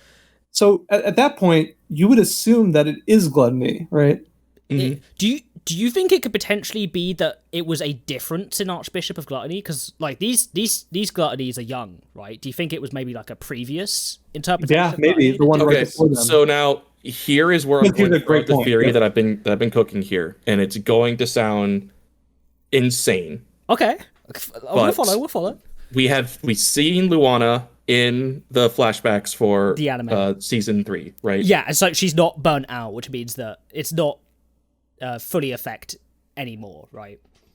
Well, I mean, she's not blurred out because obviously Heinkel still knows who she is. Like, he has full memories of her. He knows her name, like, that still had to persist somehow. Mm-hmm. I don't have an explanation for how Heinkel knows about Luana and all of that, because I get the impression that he's the only one that does. Reinhardt's never mentioned his mom in the past. Wilhelm didn't mention her at all in his backstories. Yeah, never. Only Heinkel. And I think he was clarifying her name to be sure in the dialogue here. That's when I might have to go and check the translation for to see if it matches. Yeah, up that way. Because it's either like he's trying to guess your intentions and am I correct, or is it him remembering the name, right? And we haven't gotten a like super hard timeline for when that happened. It seemed like it was around the time that Teresia died as well, because she wasn't involved in any of that. If it is it possible that the other backstory that we got more information of this phase and Luana's fates are linked? In that the Gluttonies were saying that when we were born, our mom was gone after that, as was our younger sister. And we know that obviously would be Louis, who appeared in the Corridor of Memories. Yeah, exactly. Luana and Louis have the same hair color. And eye color. Oh. Is, like, their birth, like, the spawn of the Gluttony effect, and they, like, instantly consumed their own mother's name and memories? Interesting. Do you think... Okay, here's a weird thought. Do you think that Louis might be... This is a crazy thought that I had, and I don't even know how to explain it, right? Do you think that their sister died, right? That's what he said? I think so. Or at least their description was, and went with our mother, or our mother took her with her, or something. Right. Do you think that maybe by eating their mother's memories, it transposed onto their sister, and that's who Louis is? Kind of. I think that's why Louis was able to exist at that point, because they may have eaten, like, the mother's name and memories and Louis' name and memories at the same time, or maybe it works differently on pregnant people. But regardless, the point is that their father left at that point. So if it was like a different man with Luana at that point, which would, shatter Heinkel's whole worldview of that being the case, or whatever else happened, that there is just someone else in that picture. Is it possible that the three Gluttonies are effectively Reinhardt's half siblings, or at the very least that Louis is? Yeah, that's pretty crazy, but it might be the case. Yeah, the name really kind of you kind of Luana and Louis. Yeah, Louis and Luana. I thought that one was a little on the nose because that's like the star name as her result, and it's supposed to be Rui, not Louis. Mm-hmm. But it could be Ruana too, if that's how you're gonna say it. But yeah, that is true. You with how the translation works too. Yeah, that is possible. Yeah. It's interesting. I think that would add a lot to their characters and also give a reason they, should continue to exist, and it might give more to speak out, right? Mm-hmm. Like this idea that, like, at one point, yeah, I can see that, and also it would give we were talking about this before, but like I initially assumed that maybe the Gluttonies were like stuck in time, like Regulus is, but now that I think about it, does that make sense? Because the rest of the Sin Archbishops have a reason. The only reason, yes, the reason why they're all immortal makes sense due to their authority, right? The Gluttonies, there's no reason for them to be immortal. Yeah, right. Like the reason all of these other Sin Archbishops are immortal is a specific result of either their authority or their nature. Subaru's aging. Because Geese is a spirit, so he can switch bodies with the way he was working. Capella has her body manipulation stuff, so she could probably live as long as she wants. Regulus had his body frozen, right? Sirius is an elf, so yeah, exactly. So I think the Gluttonies are the newest members and are also not immortal, right? So then this adds right. They could. I mean, we know that the illustrator has a bad habit of drawing characters much younger than they're supposed to be. Mm-hmm. Like that Beatrice is supposed to look like an 11-year-old girl who's over 4 feet tall and she looks like she's 6. Mm-hmm. If the Gluttonies are meant to be like 13, 14, like the same age that the like malnourished, underfed Felt was the beginning of the story. Yeah. And that they present more like 10-year-olds just because of that appearance. It could fit into a similar point in time of like if that's 14, 15 years ago when we first saw them to now, like are they meant to be like the same age that it had been since Luana was gone? Yeah. And that nobody would know that because everyone else has forgotten she existed. And it would add an interesting point to the Sleeping Beauty disease being called the Sleeping Beauty disease. If, for instance, nobody really like knew too much about them coming back, like the new Archbishop of Gluttony being crowned or whatever, and that like, because that's the thing, right? We haven't seen any evidence that the Gluttonies were alive for a very long time, right? As far as we know, that they're a recent addition. So like when the Sleeping Beauty disease came around, they weren't like, oh, that's the Sin Archbishop of Gluttony's authority, because only only Puck knew that, right? Mm-hmm. Like, yeah. And Puck has been around for ancient times, right? So, and like he was ascribing that to the White Whale, not to the Sin Archbishops. Oh, right, yes. Because like he said, like, oh, you're coming now, aren't you? Oh, they call you Gluttony, don't they? Then he said, I can tell you how Gluttony's power works. Mm-hmm. Yes. So it could be even that he doesn't know the specific authority, right? Mm-hmm. You're just thinking about that because of because we also know that authorities, even on different users, like they don't have like exactly a baseline, but there's like similarities between them, right? Yeah. Yes, because like for example, like Subaru's sloth Invisible is the same as or that Louis had her gluttony powers, but Spica's are slightly different. Yeah, and how she uses the consumption of and how it's become star eating instead. Mm-hmm. Yeah. Yes. And like that being the case, like you could factor in the fact that like maybe they were, that old, like they're 15 or however old they are, right? Mm-hmm. Like because it looks like they're around Petra's age, I would guess, right? Mm-hmm. Well, they've been portrayed as a little bit smaller than Felt, but if their whole thing is being gluttonous and like if you tie that back to like the way that gluttony comes in, that they're always like saying they're hungry. If they are meant to appear malnourished, then that would make sense and keep in line with what we established was true for Felt, that she looked a lot younger than she was until she started being fed properly. Do you know what could also be like a possible like veneer to your theory? Because I don't know if I'm fully on board with it, but it's a really interesting concept, right? Where maybe Luana isn't actually their mother, but is like the sister of their mother or something. And that she's a relative, and that they thought they could like, we won't go too in depth into it, but with like the Gluttony patching things together, do you think they came to like a similar conclusion where could we like bring them back through the memories of their sister or something? It would be kind of interesting. Maybe. Also, like, what one like last point to this entire discussion is like we learned throughout this phase that confirmedly their foster mother is literally Capella, right? I thought they were speaking of their foster father. I didn't catch them talking about their mom. Yeah, they were like that she died at childbirth or when they were really young.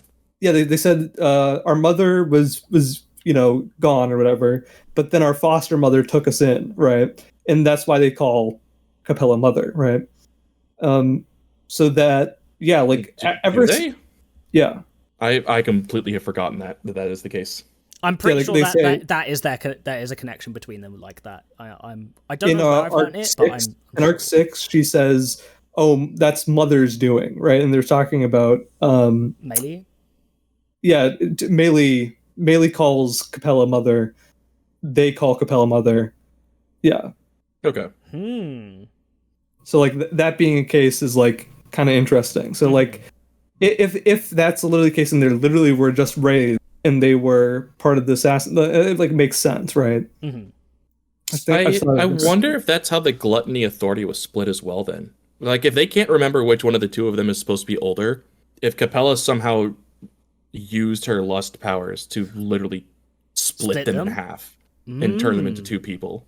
I don't know. There's a lot to think of. Yeah, there's a lot to think of. So there's a lot of crackpot stuff there, but not like so far out. Like there's some interesting concepts to play with. All I will say is that there's definitely more going on with this Gluttony stuff, even with the Gluttony's own backstory and whatever's going on with Luana and her Sleeping Beauty syndrome, right? Mm-hmm. I feel a little bit more confident that it's supposed to be the Gluttony effect on her, regardless of what it is. And the question is just why Hankle can remember. Yeah, I always thought that the fact that it was the exact same effect as Rem's thing was odd to me, and the fact that she looked the exact same the entire time was also very odd to me. I was like, if it's that similar, there has to be like a connection. Not in a coma. Yeah, it's not like she's in a coma. She's like literally in stasis, With a healer that was tending to Rem's body before Subaru cut his throat with the knife to loop back, and like in the interludes or beginning of season 2 is like mentioning that like we've seen this before of just people that no one knows and they never wake up. We've called it Sleeping Beauty syndrome. It's just like Luana is just the one that stood out amongst that because obviously at the very least Hankle remembers who she is. And I think it makes sense because I think for a very long time in the history of the world, the idea of authority isn't even like a thing that's widely known. Like they wouldn't be able to name it that, right? It would just be because we assume that the only times that a Centaur Bishop has really shown up in the past 100 years is when Stride and when Regulus took that thing from Garkla, right? Other than that, if Stride was telling the truth about being one and not just being a madman. Yeah, not just. Yeah, but he did have the authority at least. Well we pretty sure he claimed to, but his powers could also just be linked to his evil eye, not to the authority. Yeah, exactly. He didn't even really use it. Yeah.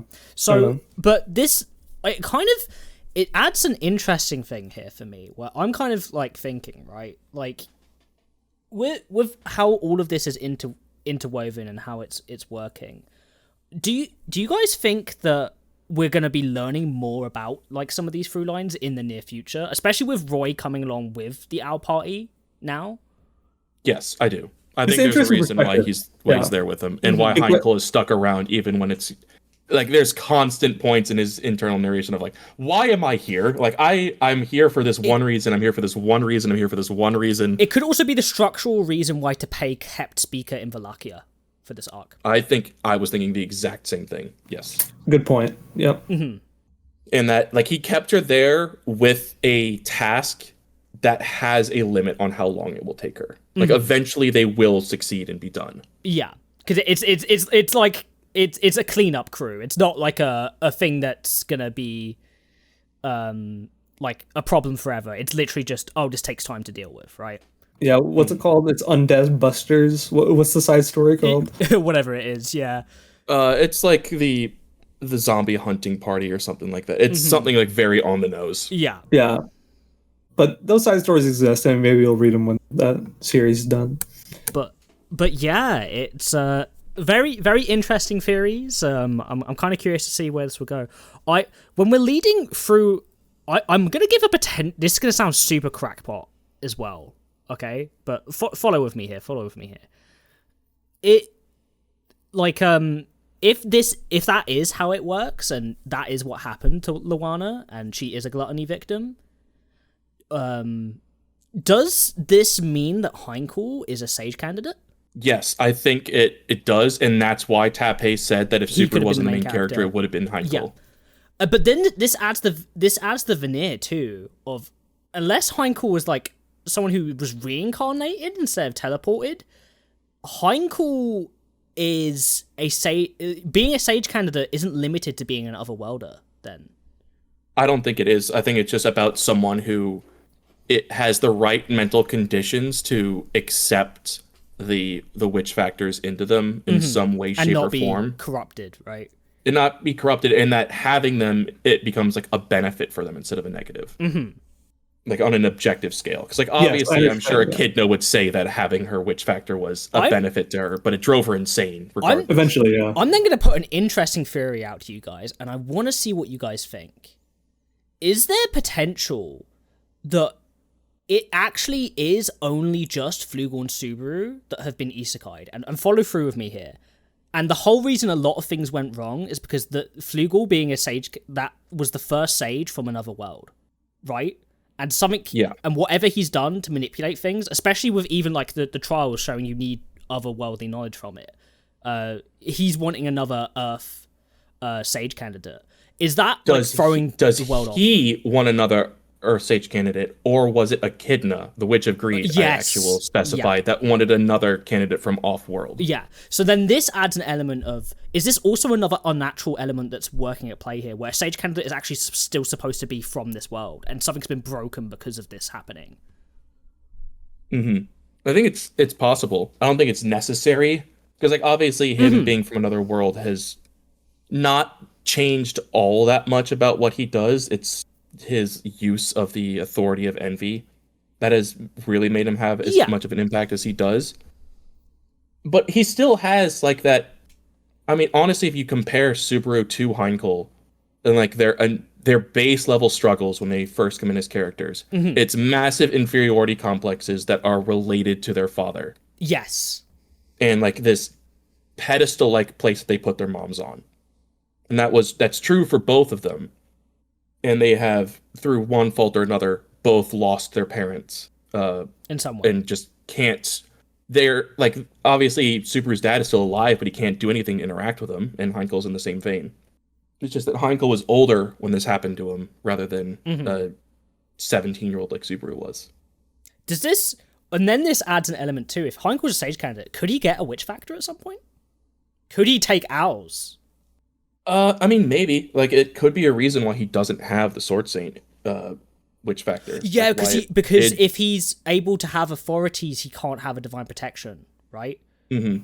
Yeah. Also, another thing is...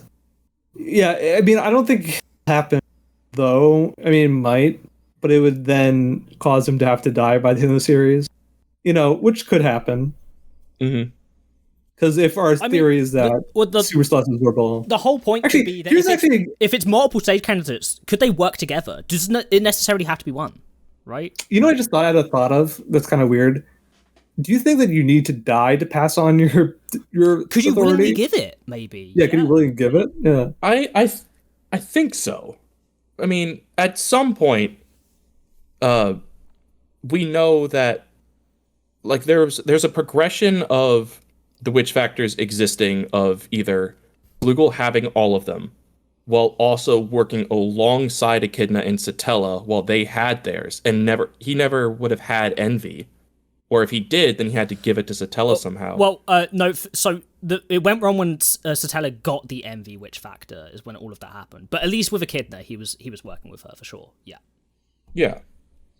So, but if Echidna was there when she was sealed, then she would have still not have been consumed by Satella at that point, right? So she claims, or have not been slain by Hector or whatever happened to her that she locked herself away. There's some shenanigans going on. I mean, because even like the concept of the gluttonies being split, right? Like if such manipulation exists within all of these witch factors, even if they have whatever unique circumstance caused them to be that way, right? Like it adds a thing of like which factors can be manipulated in some way. Which begs like a point I've considered in the past of, is the switch that happened in Echidna that makes her go from Witch of Envy to being Echidna, the teacher and mother, her losing the witch factor somehow? Oh, she like willingly gives it up? And that's why the version that's contained within the Garden of Memories or the Witch's Graveyard or whatever it's fucking called, the version of all the witches when they had their witch factors. Like, obviously before they were killed, but this is like a younger version of Echidna for some reason. Whereas like Typhon's is the state she was when she died. And that's the one we know for certain, but the rest of them seem varying ages. Yes. Is at the point where they either last had the witch factor, either due to death or another reason.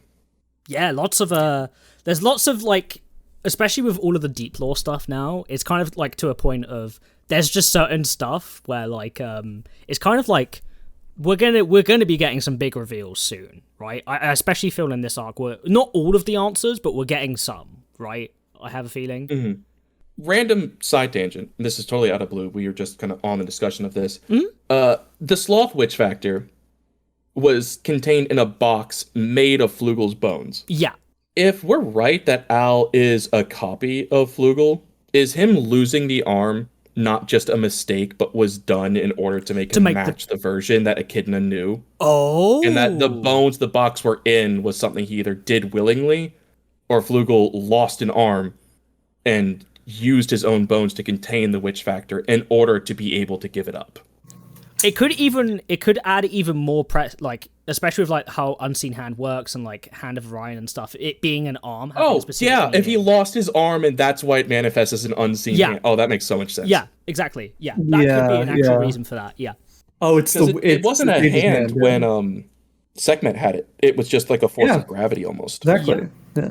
That's like its next stage. But if say the sage wanted it for a particular purpose, like say I lose my arm and now I need an anime way to replace my arm, right?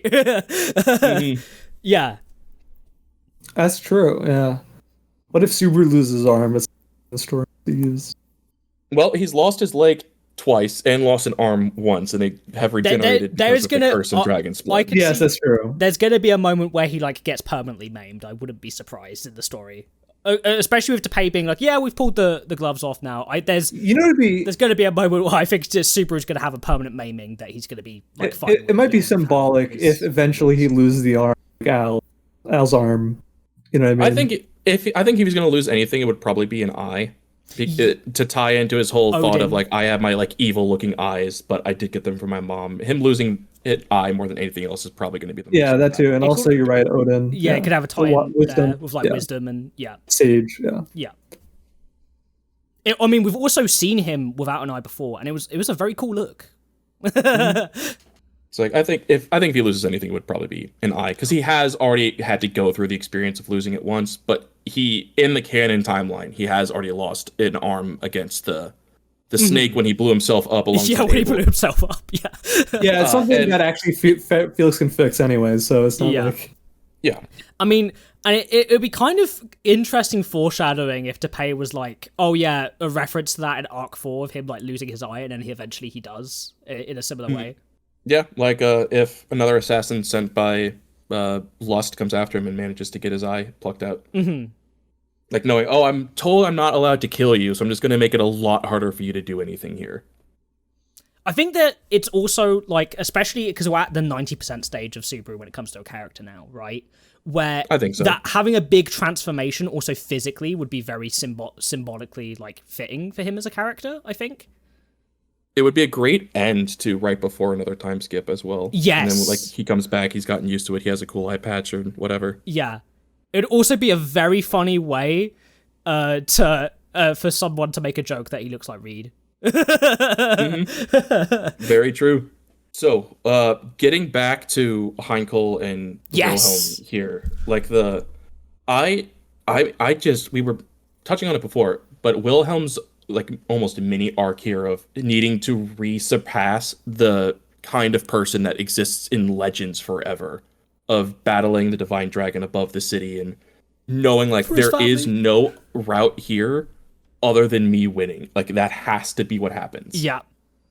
Like my sword will pierce its scales. I'm slower. I'm old. I'm weaker, but I am not allowed to be. And that's such a good tie-in to his statement to Subaru back in Yes. season 1 or Don't become 3 of- strong, be strong. Yeah, like I'm not asking you to try to like get strong or be stronger. I'm asking you to be strong. You just have to do it regardless. And It's this like a is mental actually, block. yeah, exactly. It's one of the interesting things in which Wilhelm has understood he's tapping into something that he hasn't tapped into in a while because of all this doubt that's been plaguing him. You know, the memories that he's playing on repeat the past however many years, right? But he in this moment, I think, really actualized the fact of like if anybody's going to do it, it is me, because if it's not me, then why? Like my history has already been told. Like everything I've done in the past is reflecting into this moment right now.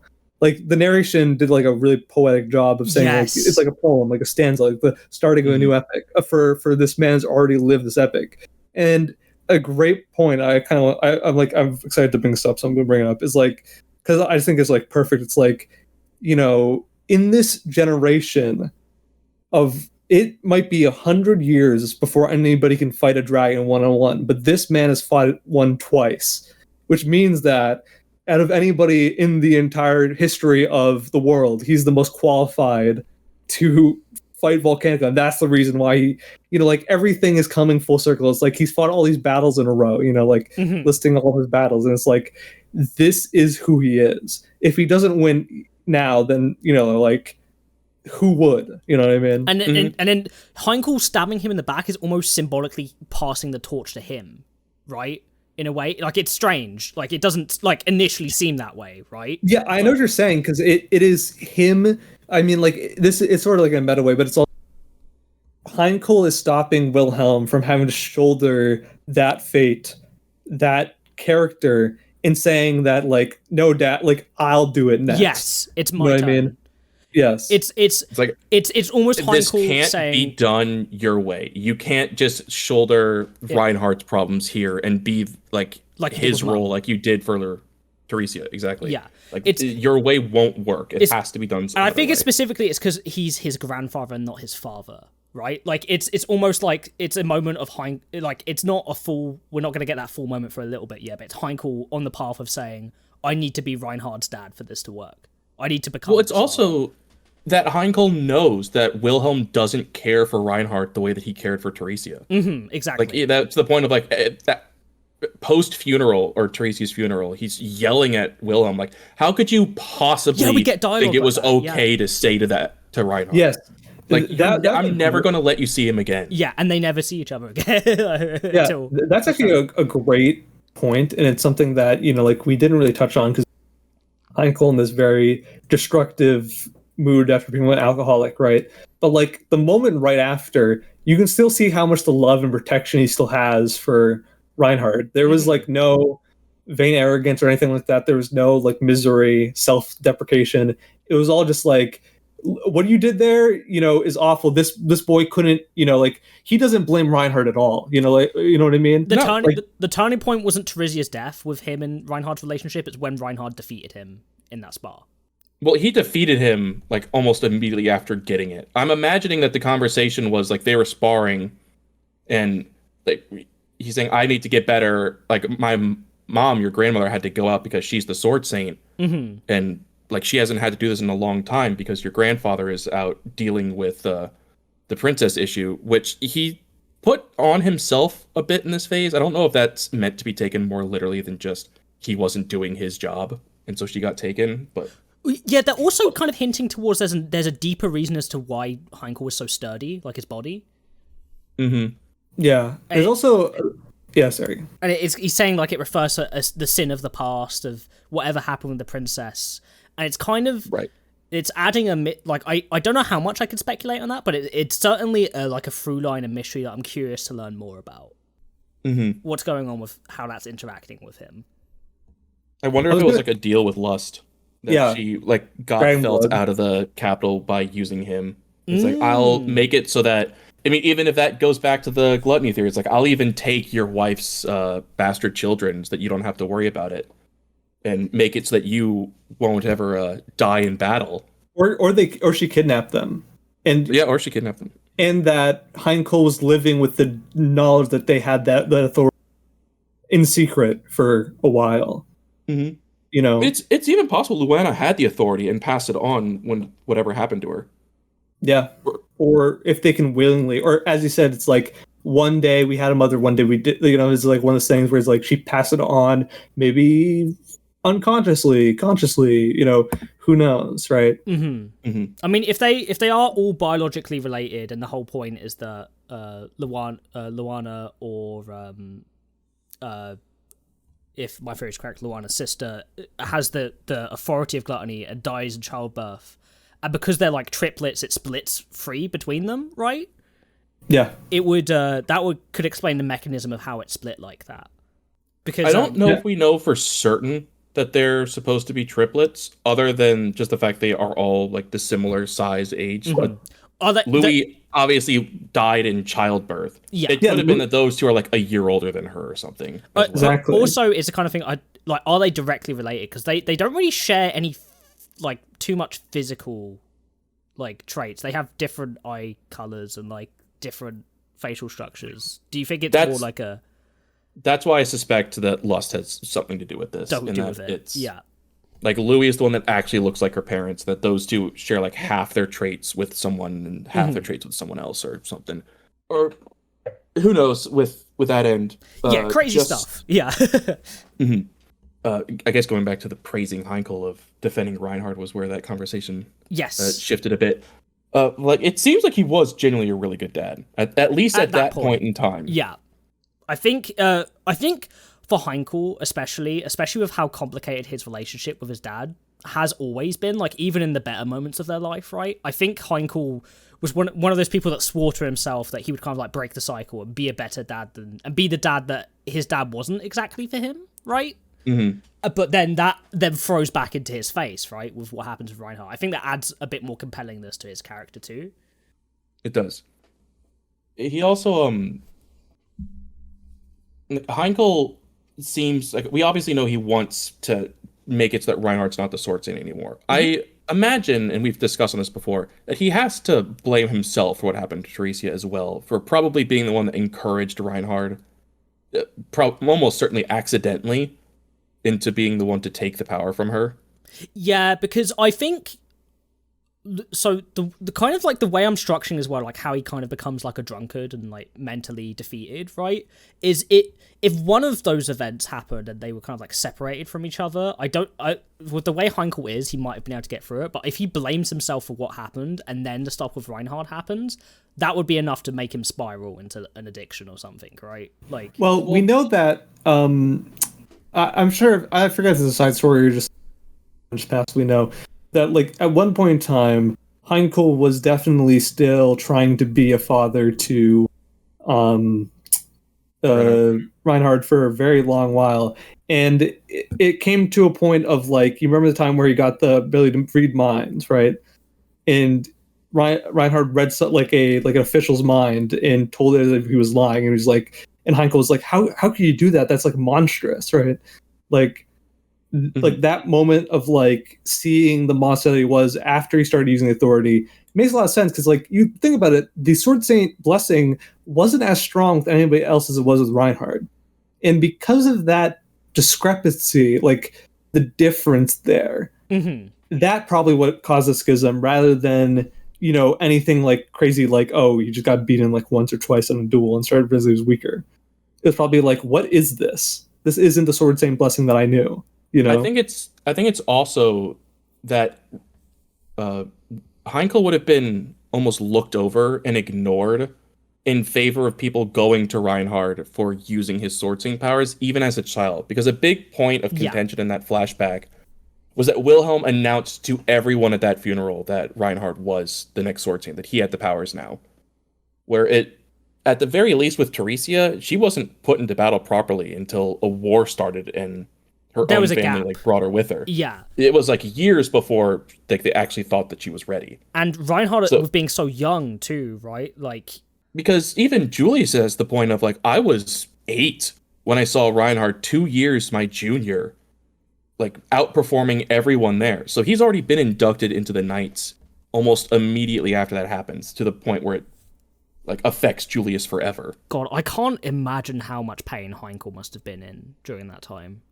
Where he's supposed to be second in command of the guards, right? Which at that point would have made him just below Wilhelm.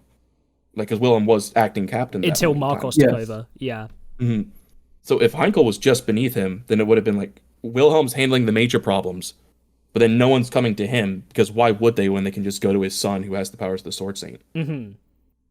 And it's like got to be a level of guilt of like, I should be doing this and not him, as well as it's still the better option to have Reinhardt handle this because he's better than me. He's a monster. Like, this is an unfathomable power that he has. It goes beyond being the Sword Saint because he has more powers than that.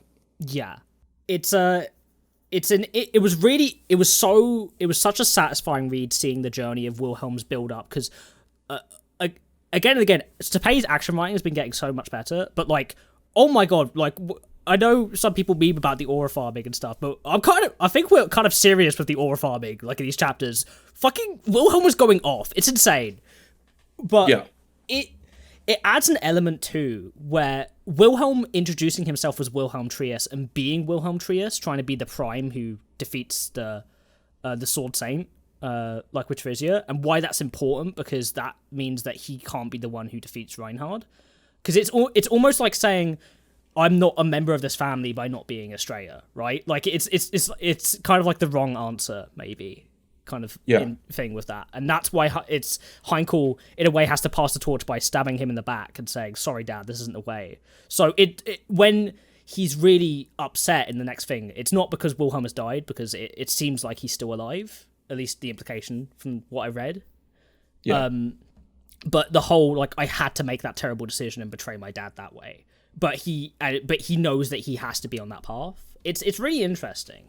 It's also almost bizarre that Wilhelm almost doesn't seem mad. No, he seems kind of proud. He's disappointed about like some of the things he's doing, but he was like, my foolish son, in like almost like a proud dad way. That's the part of it that you kind of have to understand about the scenario die here, is because, like, I think this is more symbolic of Heinkel saying, no, it's my time. And like, even while he's fighting, you know, Wilhelm was like agonizing the repeated history that he was experiencing, you know, or like what it would mean if he did beat Volcanica here. Like, he knew as well as everyone else that like everyone down there is safe, right? Because they're evacuated. And like, I'm pushing myself to my limits to beat this dragon, and I can do it. I can do it eventually, right? But once he started like remembering the admonishment he had in the past, the mistakes of his past, I wonder if he was realizing that this was another mistake, like subconsciously, and that's the reason why he's fine with it. He's like, "You're being a fool for stabbing me," but at the same time, I understand your reasoning. You know, I think it was the point of Wilhelm recognizing that maybe there is another way that I'm not seeing if Heinkel's like willing to go through with this. I mean, because Wilhelm was, because they both in the past. Yeah, they both have the point of thinking that so long as he doesn't turn around, this probably won't actually stop him, because that's going to rip a hole in him. If the sword stays in, that's not going to be the end. And we know that Wilhelm can fight while injured. He goes up against, anytime he went against Teresia, he fought while injured. Severely injured too. Yeah, sure. Yeah. I wonder if he got stabbed around the same place. You know what I mean? I think one's on his arm, and that's through his stomach, where Heinkel stabbed him. He stabbed him kind of like from the abdomen area. Like right kidney sort of area. Yeah. Also, this is one of those things where, like, you do this, Heinkel did this, right? And now everybody there believes in his conviction. So I wonder if it's also like a play. You know what I mean? Yeah, it could be.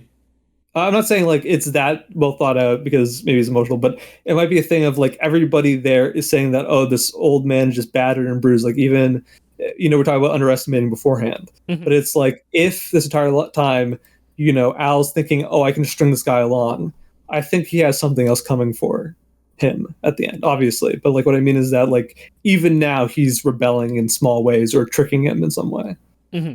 Like, maybe Wilhelm is like almost entirely fine, and then he comes back later recovered because it's not like Al saw him or anything like that. You know what I mean? Right. Volcanica would have seen something, but they don't have like a mental connection to share the explicit details with all of it. Yeah. Oh, but see, I'm kind of like, I don't know where this is going to go either way. If either it's like the three options of either it's Wilhelm who's wrong and Hankle is right, or it's Wilhelm that's right and Hankle that's wrong, or they're both wrong in their own way. Because the way, like, I've just been double checking some of the quotes here, and the way that Tome is written this just kind of adds like a bit of obscurity to this. Sorry to interrupt in this, but Wilhelm says, "Wake up, Hankle. You, no matter whose hatred you incur, Reinhardt will never abandon the seat of Sword Saint." Right. It's kind of like it like Wilhelm right now is actually being cynical. Mm-hmm. You know what I mean? Mm-hmm. Like he's doubting like, Heinkel's plans and exactly. So I think that Wilhelm is almost confirming to us, the readers, that for one, yes, it's Heinkel's like end goal. But that's the result of what saving Luana will do, is to get Reinhardt to stop being the Sword Saint somehow. Mm-hmm. Yeah. To let Reinhardt live in peace and be a person.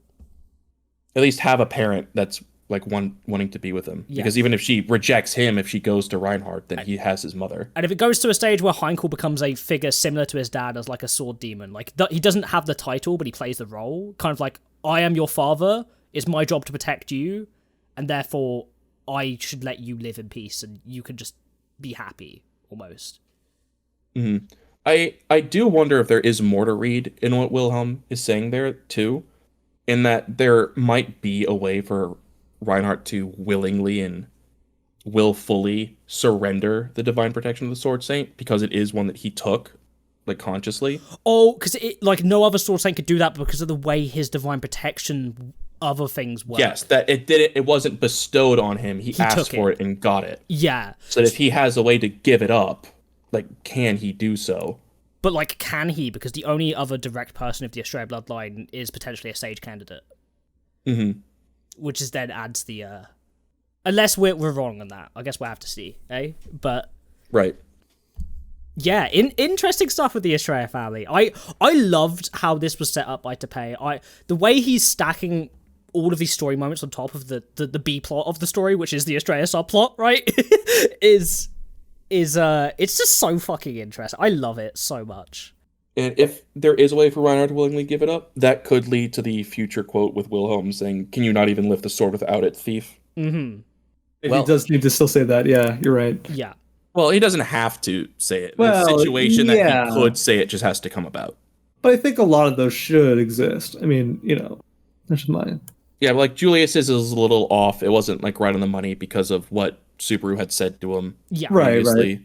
The scenario should still be the same. More or less. It's possible that that will be like a different point of conversation where he may have been like, it might be a more kinder tone that he says that to Reinhardt instead of, "Can you not even lift it without it, you damn thief?" Oh, like the context that changes is the way he says it rather than the line itself. Or even if it is like a slight adjustment to the line, it's like, "Can you not lift it without the power?" Like, instead of calling him a thief, just saying like, "Can you not do it without the power? Like, are you not able to stand up and fight as you are? Mm-hmm. Like, do you not remember how to fight with as many times as you swung that sword?" Because I don't know about you guys, but I get the vibe from Reinhardt that if he had the choice and he could be a man and wasn't the Sword Saint, and the kind of Sword Saint that he is, he would probably be just like, he wouldn't be in the military at all. He'd be living a peaceful life. True, but that could link to, like, if he does have the ability to give it up and he hasn't, they could go to what he said to Wilhelm at the funeral of, like, it's fine because the Sword Saint didn't lose. She didn't have the power when it happened. Mm-hmm. Reinhardt might just know it because of all the powers he has. He'll never lose, thus the Sword Saint will never lose. Mm-hmm. He's almost like he's taken it upon himself to do it, right? Mm-hmm. Even though he's, as we know from a lot of Q&As from Tome, an extremely unhappy man. Yeah. I mean, how could you be in that scenario? Yeah, there's no happiness route for him currently, is there? Felt winning and dismantling the White Knights. The White Knights trademark. But yeah. Anything else you boys would like to talk about touch on here? I've hit everything I wanted to bring up. We hit, I think, everything. Yeah. You think Garf's okay? He'd be fine. If it's he got hit by a dragon, he's chilling. Well, one of the things that they were talking about, I think, like, what was the thing that Melee said? It was like, he's recovering and being Chunibyo. So I think that he's depressed, but also, still recovering. Mm-hmm. Yeah. He'll be fine. He's not gonna let the depression get to him. He's gonna go help the others save his captain. Yeah, with a bit of I guess just kind of like one piece of just kind of fun speculation then. Let's assume, this goes back to the beginning of the podcast. Let's assume you're right, Gold, and that it is the memory of Rem. Not necessarily her memories, but the memory of her that has been returned to everyone. Who does that really affect? Like, obviously it affects Rom, Emilia, and Roswaal. Does it? He knows Rom, but Rom has been Roswell's like personal right hand. The implication, I think, is that Rem was actually there too. Is that the whole point is that he knew Rem, and that this happened, and we never seen made that a hole in himself too, right? Like, because it's not elaborated too much on, but I think that is a very safe assumption. Like, I don't know if it is, because Rem obviously had to learn a lot of her mate skills, almost certainly from Frederica, who would know her. But it wouldn't surprise me if Roswaal would bring Rom with him to go to Sanctuary and check up on things, knowing that he wasn't going to bring Frederica because of his own sadistic nature, and Rem was staying behind to learn and do the work while they were gone. I guess we'll have to see. I guess we'll have to see what DePay's cooking on that, eh? Because there's just so many little things that have been built up over here. Well, I'm just like it's gonna break. Like, the glass is gonna break. There's gonna be some crazy stuff coming in. I think we're on the money that it's gonna be Rem or Joshua, though. I don't think it could be Julius in this scenario. I don't think it is Julius. He's the third person that this could work for. I mean, it's one of those three, and it's almost certainly not him. Yeah. It could be. It would suck for his character arc. Yeah, I was about to say, it would suck for his character arc, though, because it kind of goes against the point of his resolution, right? Mm-hmm. But yeah. Beatrice would remember her. The cruise camp would as well, I guess. Yeah, the cruise camp would. Apart Is there anyone else like significant who like knows her? I don't actually think so. I think that's it, actually. I guess Petra and the rest of the kids would remember her saving them. Oh, that's gonna suck for Petra if she remembers everything about Rem and knowing how much further in third place she is for pursuing Subaru. Mm-hmm. Yeah, I mean, it's gonna be a big reveal. It's gonna be like a big boom hit, like chapter moment. It's gonna be like the chapter, the fan art everyone makes about. Like big turning point moment. Let me think. Apart from that, I don't... Oh, one funny anecdote that I just remembered now is Al being so disgusted by Emilia's Ice Brand Arts Subaru soldiers. Yeah. It's really funny. It's like, why would you not pick your best warrior to model these off of? You went with your... I did! Or what did you say? Like, your most... reliable person. Reliable person. It's like, I did pick the most reliable person. He's like, oh, that's awful. You disgusted... Subaru probably hates looking at these, He probably despises seeing his own face in them. Well, I think Al hates it more. Yeah. I think it's also just really funny seeing DePay being like, guys, come on, fall for the trap, but thinky Subaru, come on, guys. Oh, there was so many bait lines in it this time. There was. Like, holy shit. It's just like, there's no fucking way he is. DePay, stop being a little shit, okay? Now, does he have Subaru's face? I could buy that. Maybe. I could buy them that, but he does the same. He does have different eye color, right? So yeah, we saw that. I mean, he's got like gray eyes. Am I right? Yes. Yeah. So I mean, it could even be the whole point is that he's kind of molded to kind of look similar to Subaru, but because he's a fake, he doesn't look exactly like him. Mm-hmm.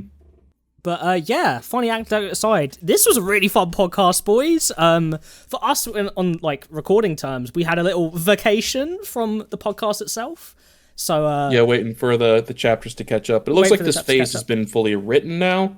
Yeah. So we'll probably do a part 2 and maybe a couple side stories that we can add to that podcast as well. That'd be really exciting, actually. Yeah, I think that'd be quite fun. But yeah, tell us what you think in the comments below. Tell us any of your weird crackpot theories. It's fresh off the press, guys. This is really exciting. So tell us all what you think. Are our theories too out there, or are we on the money? Now, just before we go, I want to devastate you with one thing, Wolf. This is gonna break you. The next chapter is exclusively all about Klein. Sorry, what did you say? Bye. No!